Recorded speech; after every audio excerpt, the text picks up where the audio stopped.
Hey everyone, in this tutorial I'll show you how to organize desktop icons cleanly on Windows in 2026. So if your desktop is messy, full of random files, and hard to find anything, yeah, this guide will help you clean and organize it step by step. First, remove shortcuts and files you don't use anymore. A clean desktop starts with deleting unnecessary clutter. Next, create folders like Work, Study, Games, and Personal.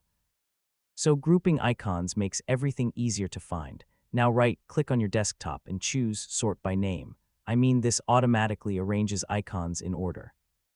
So yeah, enable auto-arrange icons and align icons to grid. This keeps everything neatly positioned. Next, keep your desktop only for important shortcuts.